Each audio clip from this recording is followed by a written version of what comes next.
जैन धर्मीयांची काशी म्हणून महाराष्ट्रात, देशात आणि जगात प्रसिद्ध असलेल्या वाशिम नजदीक शिरपूर जैन मंदिराचा धार्मिक विधी परंपरेवरून सुरू असलेला वाद सध्या तरी थांबण्याची शक्यता दिसत नाही.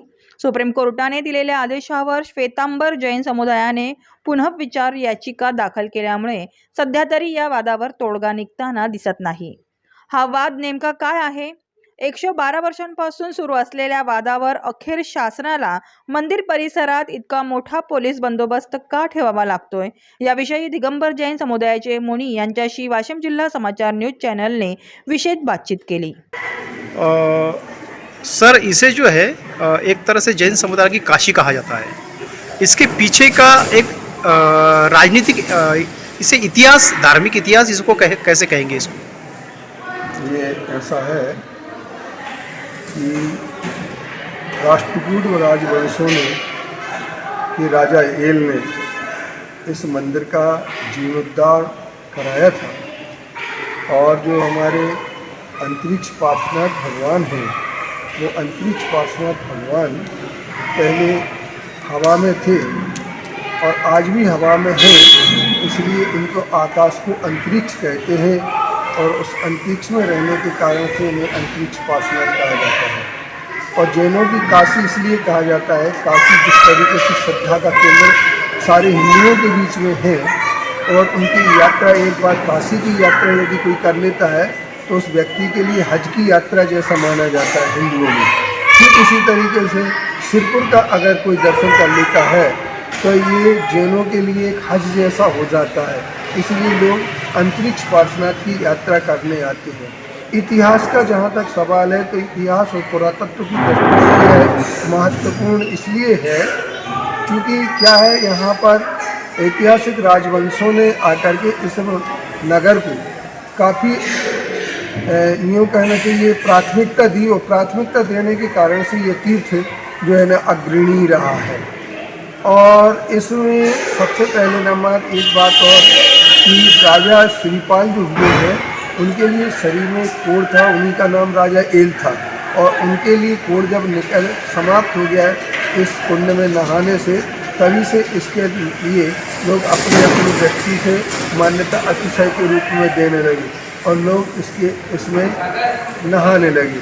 इसका नाम इसलिए काशी भी होने लगा. सर, धार्मिक तीर्थ क्षेत्र के रूप में इसको विकसित करने के लिए या इसका वो स्टैंडर्ड का या उसका दर्जा मिलने के लेकर काफ़ी मांगे हो रही है, लेकिन अभी तक सरकार ने इसको अटेंशन नहीं दिया. आप इस उपलक्ष्य में क्या कहोगे? इस संदर्भ में हम एक बात कह सकते हैं कि पर्यटन केंद्र बनने पर क्या होता है कि बहुत सारी अनियमितताएँ आ जाती हैं और अवांछनीय तत्व आकर के अपने अपनी दृष्टिकोण से काम करने लगते हैं, जिसमें शराब पीना भी होता है, जुआ खेलना भी होता है, इसके उपरांत वेश्यावृत्ति भी होती है, काल गरले भी आ जाने लगती है आने में. तो ये इस तरीके से धर्म के विपरीत कार्य होता है. इसलिए मैं पर्यटन केंद्र के रूप में इसे पसंद नहीं करता हूँ. मैं तो तीर्थाटन बने इस चीज़ के लिए ज़्यादा पसंद करता हूँ. अच्छा, महावीर जी का अभी 2 दिन पहले जयंती थी. इस उपलक्ष्य में आज के परिप्रेक्ष्य में उनके विचार जो है वो कितने अमल में लाने के लिए और उससे पूरा मानव जीवन जो है कैसे सुख और समाधान से संपन्न हो सकता है? देखिए, जहाँ तक इस बात में महावीर भगवान का अनेकांत, अहिंसा और अपरिग्रह के 3 सूत्र हैं. इन 3 सूत्रों को यदि आदमी अपना लेता है तो उस आदमी के अंदर बहुत सारी विचारधारा में एक नया चिंतन भी आता है और जीवन में सुख, शांति और आनंद आने की संभावना होती है. जिस चिंतन से, जिस प्रकार की सोच से सुख, शांति और आनंद आने लगे, वही दार्शनिक सोच जो होता है महावीर की सोच से तालमेल बिठा लेता है. और हम ये कह सकते हैं कि भगवान महावीर ने जो हमारे लिए बात बताई है वह बात यही है कि जीवन में कर्म योगी बनना चाहिए और हमारा जीवन महान बन सकता है जन्म से नहीं, कर्म से.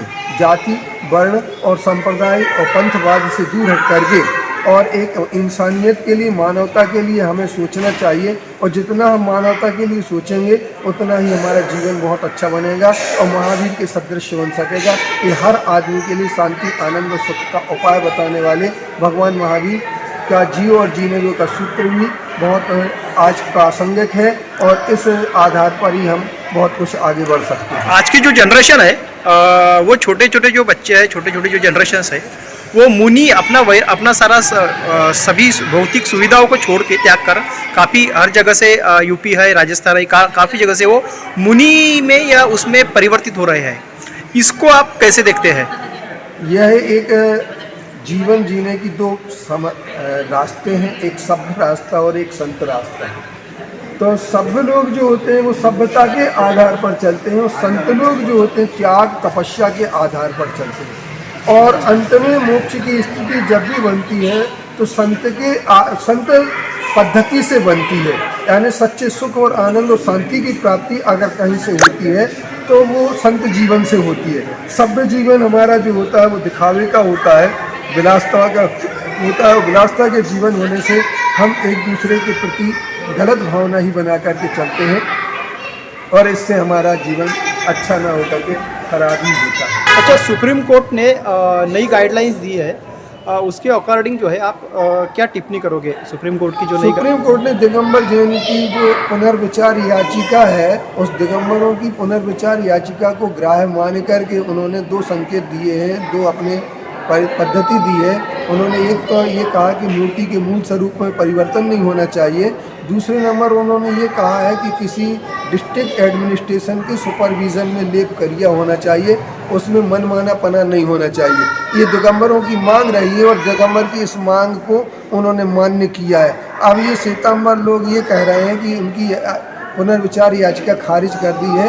ये एक भ्रम फैलाया जा रहा है और इस भ्रम का कारण जो है ना वो अपनी सत्ता को पुनर्स्थापित करने का प्रयास कर रहे हैं, जबकि यह एक गलत कार्य है और इस तरीके से लोगों को भ्रम में डालने का कार्य नहीं किया जाना चाहिए।